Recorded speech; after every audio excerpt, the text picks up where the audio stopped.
How do you create content in an industry where the stakes are really high, the competition is fierce, and your readers are really discerning? In fact, some of the most discerning in FinTech. If you don't know what industry I'm talking about the compliance and regulatory space. And I know it's a topic we've covered before, but I keep coming back to it because compliance content, when done well, offers one of the best playbooks for FinTech marketers.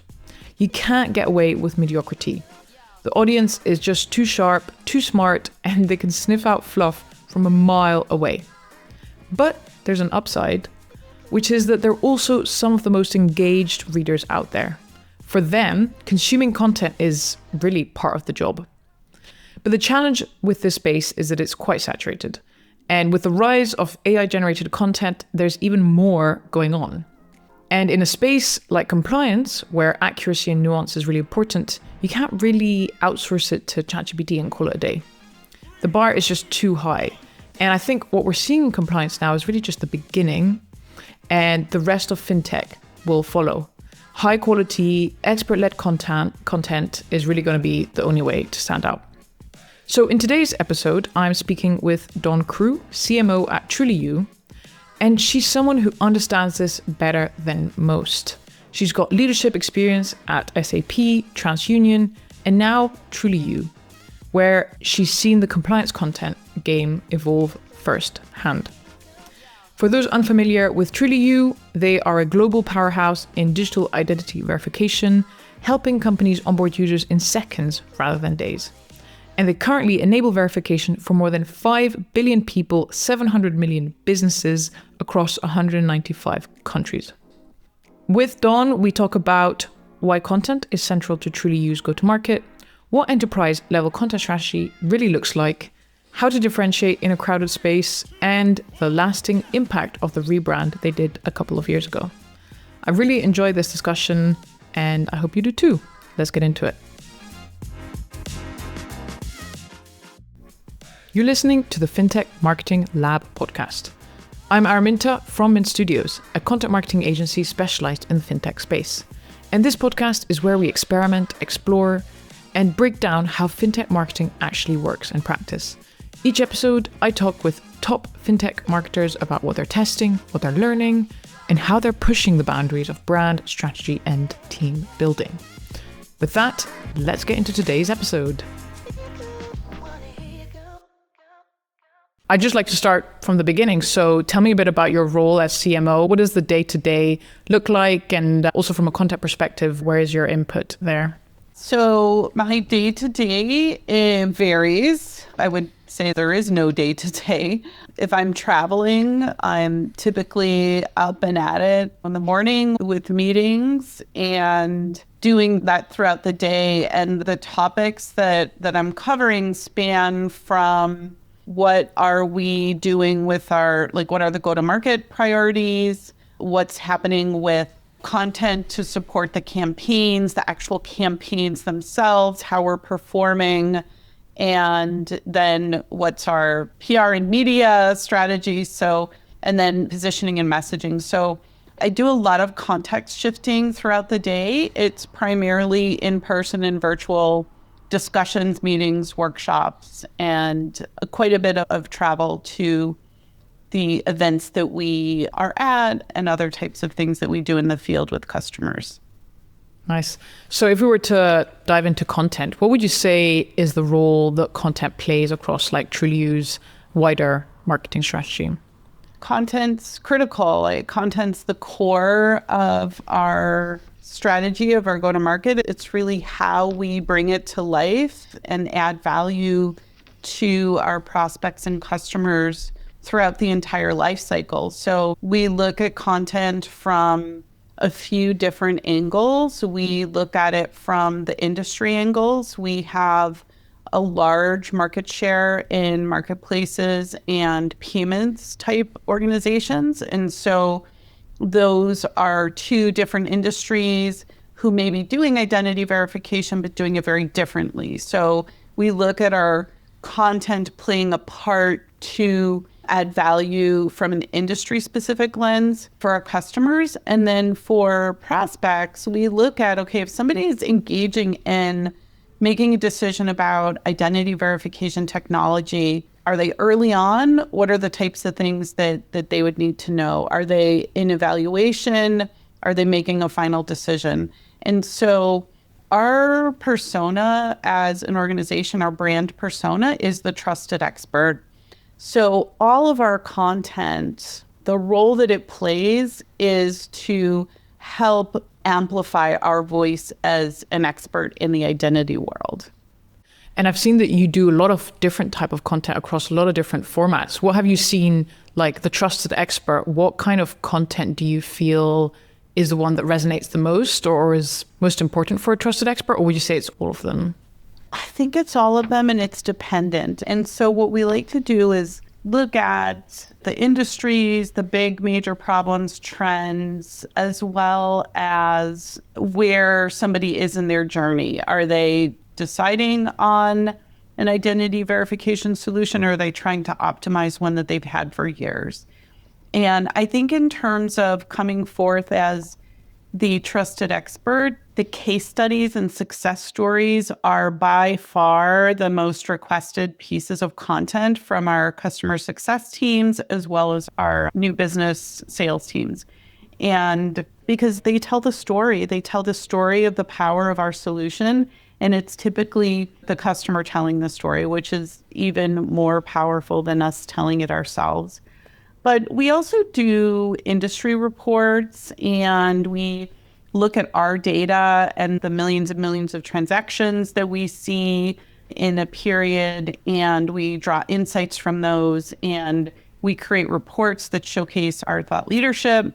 And then we do a lot of content which is just specific informational type content about our solutions, because people have basic questions and we want to have them out there so that they can have them answered at any time. So I would say that those are probably the key areas where we are continually developing content. Yeah, one thing that I really liked is that when you go on the Trulioo's product pages, there's two CTAs. One is obviously book a demo, book a call, and another one is like read a solution sheet or read a buyer's guide. Because I often find the issue with case studies is few people actually read case studies alone. And so the best way to use case studies is to input them in other pieces of content. And so someone on a product page clearly looking to understand the product, that is the best place to add a case study. So how are you finding like adding those solution sheets and everything to those product pages? Have those worked really well, you find?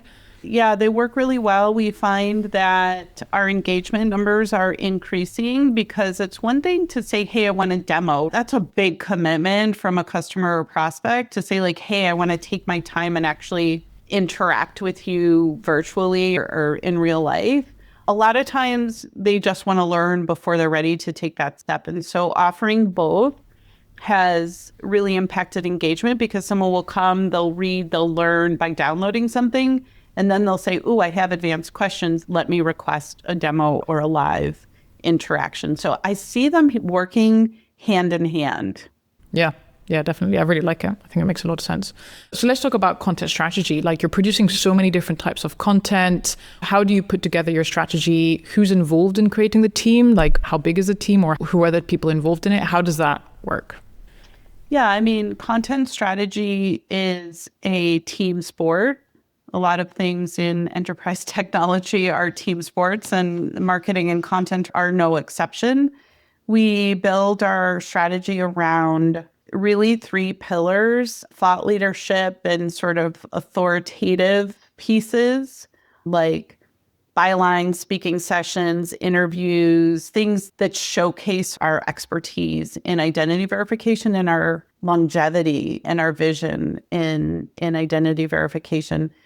We also build content around our account-based marketing program. So we do very personalized, account-specific content that supports our sales team in engaging specific roles within accounts or helping them to accelerate a deal. And then, as I mentioned before, the case studies, right? The testimonials, the case studies, those real world examples with measurable outcomes are the third pillar that we build our content around. Yeah, so thought leadership makes sense that it's a big pillar because obviously you're the trusted expert. How do you try and measure, it's hard to measure to be honest, but like how would you try and gauge like how you're seen as a thought leader in the market? Do you try and measure that, or how do you try and see if it's successful? Yeah, I mean, when we rebranded a couple of years ago, we did a global study on awareness and perception of Trulioo in the market, and that was a baseline for us. Today, it really manifests by tracking engagement. So that's a very objective tracking. Who is engaging with our content through what channel, what topic. And then the other piece of it is more qualitative or subjective, and that is the feedback from the field, that somebody in the group that they're talking to is aware of Trulioo, knows our position in the market, and has recently downloaded or read some content that they reference in a conversation. And so it really is that qualitative and quantitative view that we take to help us prioritize our time in creating future content. So let's talk a bit about channels, because you just briefly touched on them there. What are the main channels that you're distributing that content through? You mentioned customer success are going to be using a lot of the case studies, probably the sales team as well. What are some other ways that you get the content out there? Yeah, there's a lot of channels. And I read an article recently, I think it was put out by McKinsey, that the number of channels and the number of engagement points is more than doubled in the last several years in terms of how a company needs to connect with their customers. And we think about it as using all of our channels in an integrated marketing approach to connect with our customers or buyers in a meaningful way wherever they are. And so we look at reach and impact, obviously. We have a number of owned channels. So our blogs on our website are some of the most visited pages for new and returning visitors. We do create white papers. I've mentioned the case studies. We do a lot of webinars. And the webinars are interesting because we're able to engage with more customers in some cases than net new prospects, because we try to create content through our webinar channel that's really very specific, educational, and not combined with the thought leadership, but not only thought leadership.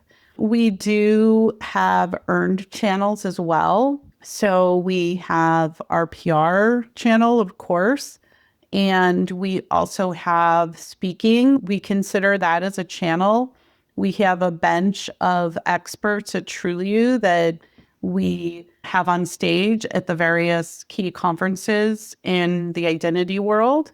And those are very successful channels for us. We also have paid channel. We work with a company that does content syndication for us. And we use them because as many channels as we own or can earn by ourselves, they have access to even more digital channels where our buyers are spending time to learn and download content. And so I think those are probably the main channels. I would also consider like our website, the Uber channel there that people come to access all of that. One thing that I really love about this space is that I feel like identity verification, compliance, and content are kind of like a match made in heaven, because you're targeting people who it's like their job to consume content. Have you noticed, like compared to other like FinTech companies that you've worked at, that with Trulioo it's even more true that content is super important because you're targeting people who are constantly having to stay up to date with regulations, having to understand like how to keep up with fraudsters, that kind of thing. Have you noticed that as well? Yeah, I think that the personas in our audience at large are always looking for new insights, ideas, proof points, methods, tips, tricks to take back into their organization and do their jobs better. Identity verification there's not a simple solution. It's a really complex problem, and it varies from industry to industry, from country to country. In some cases, state or province differ as well. And so Trulioo delivers very sophisticated solutions to help our customers address these complex problems. And so it's not a one size fits all. It's not a here's a how-to guide. It is a lot of content to help educate as well as inform on the most recent happenings. And so, yeah, we do see the audience consuming a lot more content than I've seen in other industries. Yeah, and that's what I find so interesting. And also it's like, you also often can't even just say, okay, this is the new reg. You also have to interpret it and help the reader understand what's going on. Like ideally, like that's the best kind of content.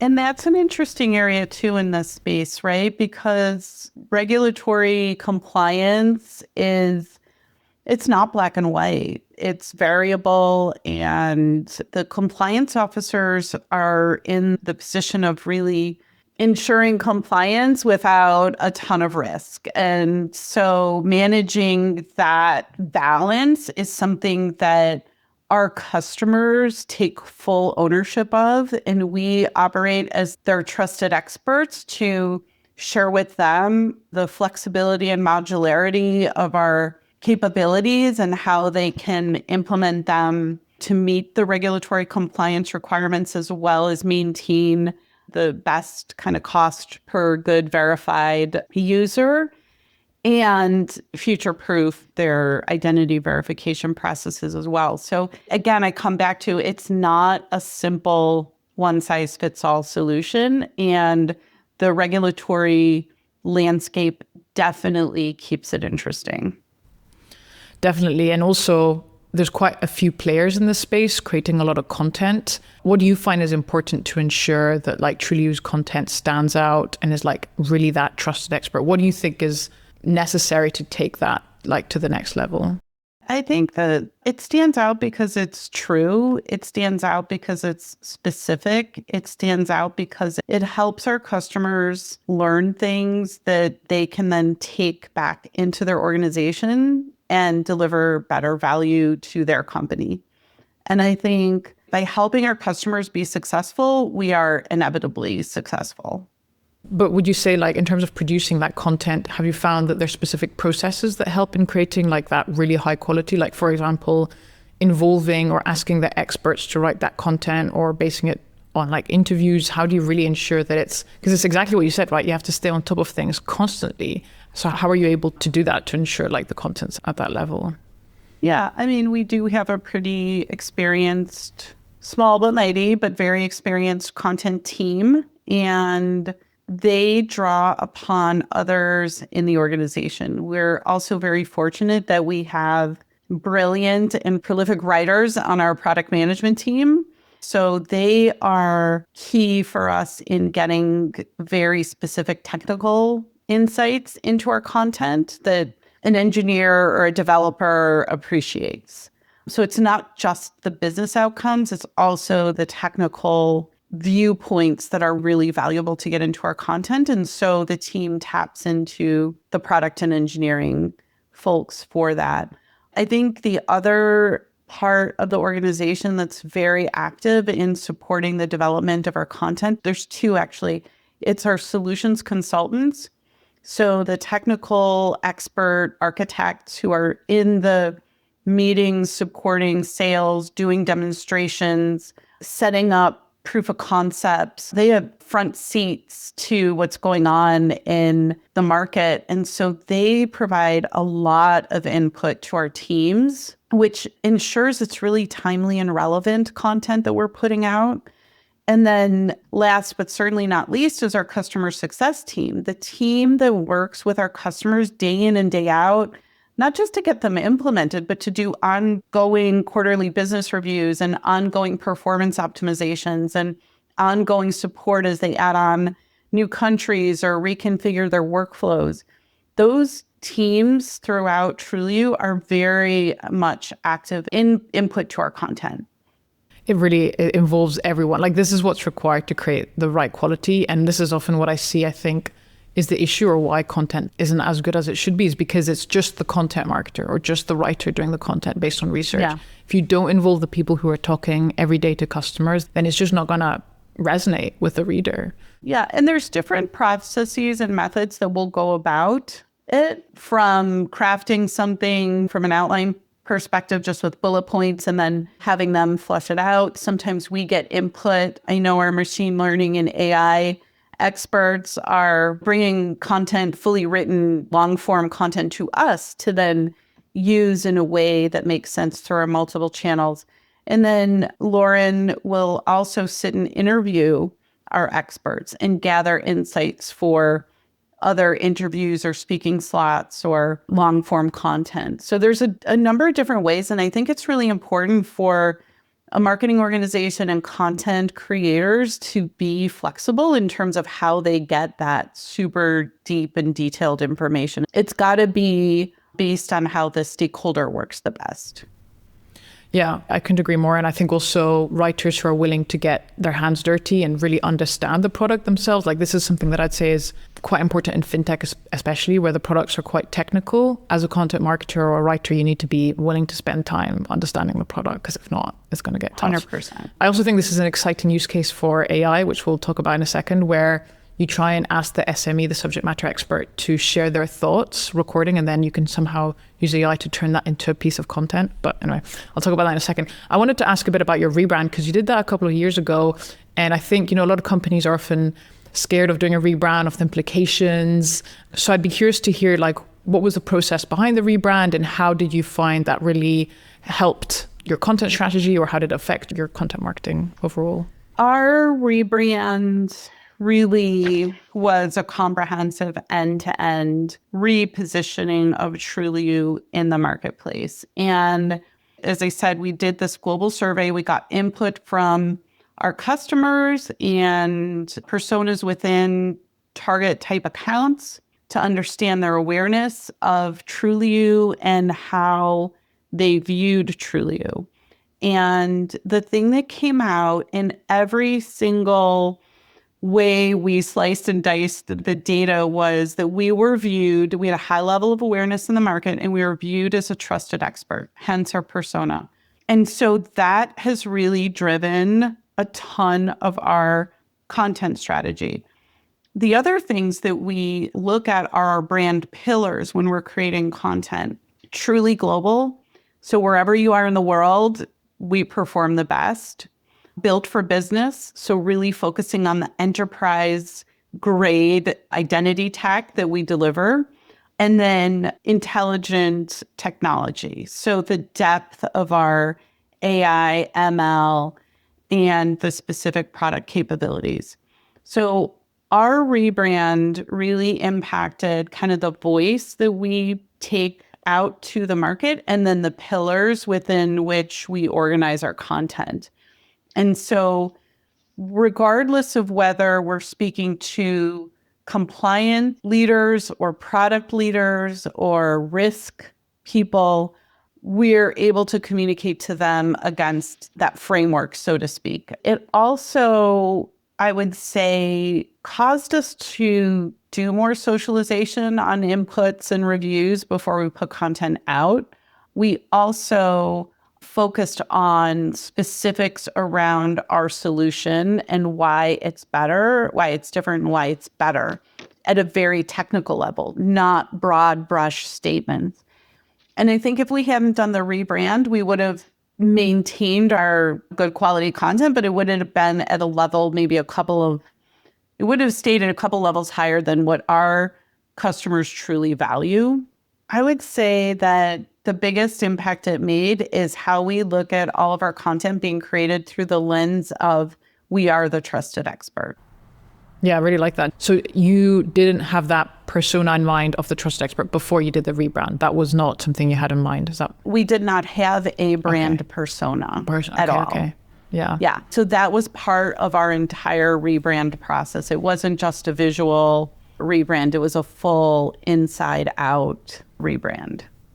Yeah, and so this kind of helps direct what the style guide should be, what tone you should take when writing the content, is all from this, imagine you're that trusted expert. 100%. That's exactly right. Yeah, no, this is awesome. And I really like that idea for persona, because I think when you're a writer, it really helps to imagine who you are. It sounds like it's a little bit like the older brother who's like a bit more experienced or older sister or whatever. And that helps a lot when writing because you can more easily imagine who you're talking to.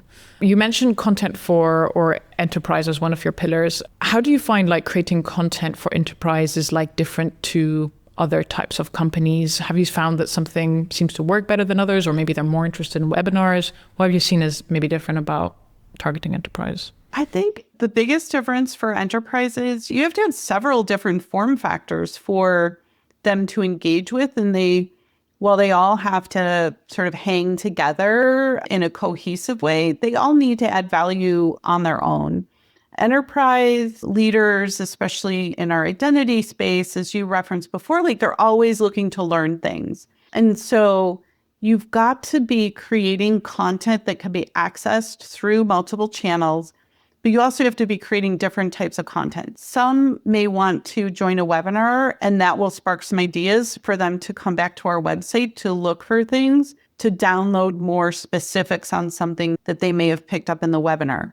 Whereas maybe a small business or medium-sized enterprise, they sort of take a more all-in-one platform approach to learning everything at the same time.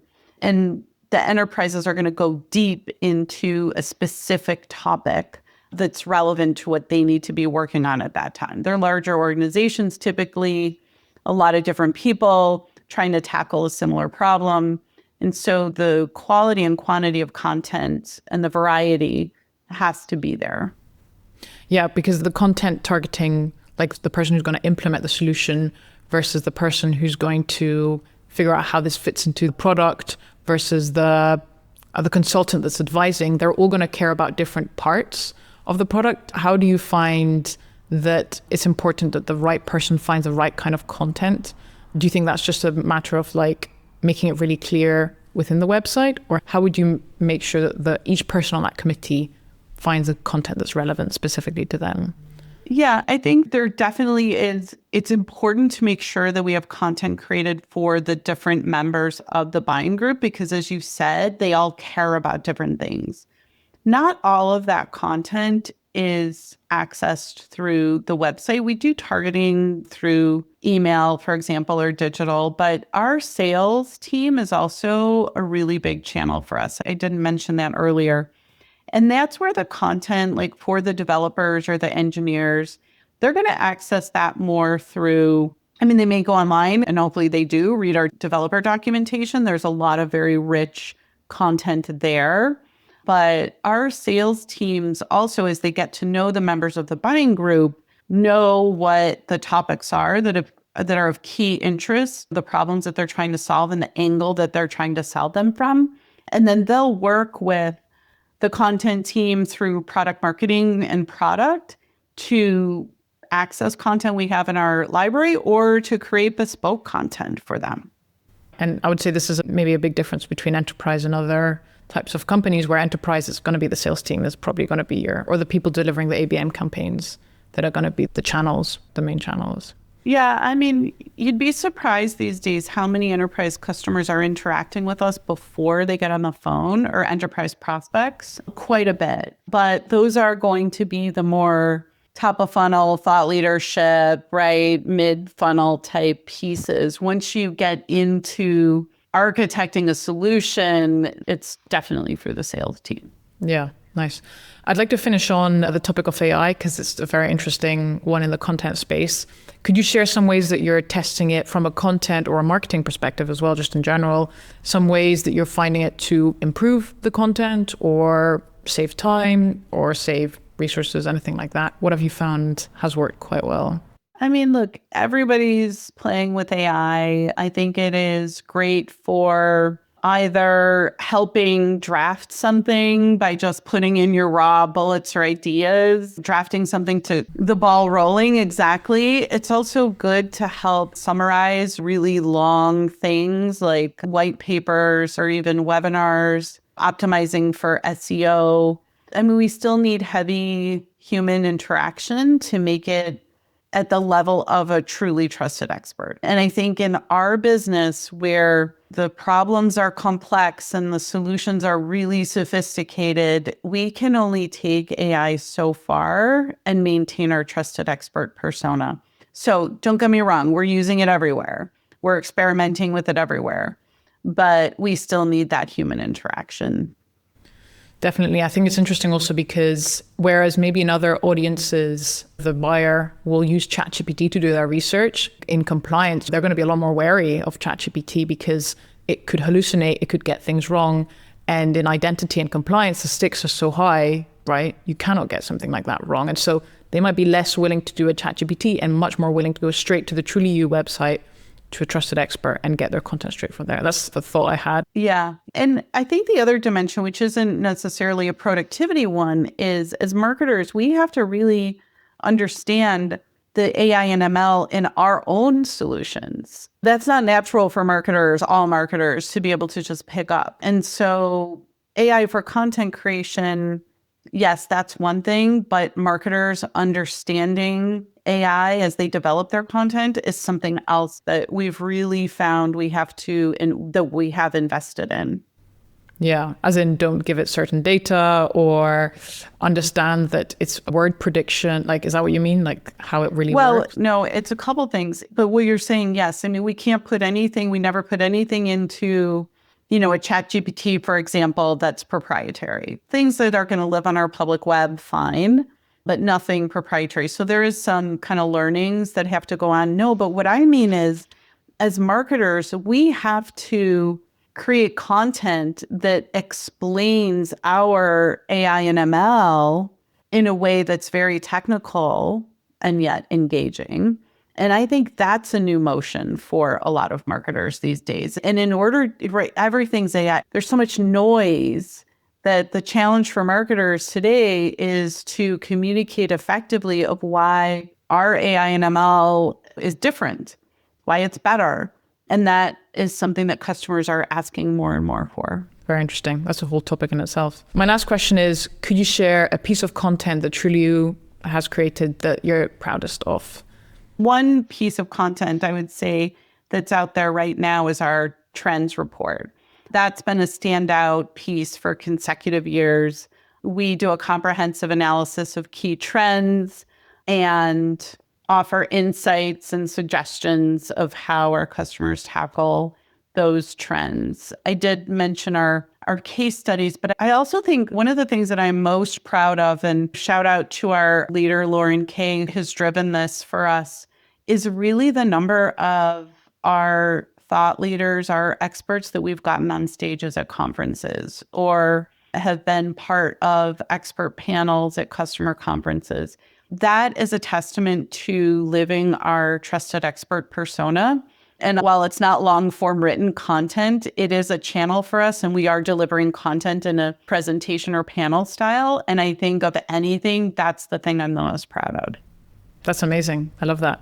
Well, thanks so much, Dawn, for your time. I really appreciate it. And I'm really excited to get this case study up and published.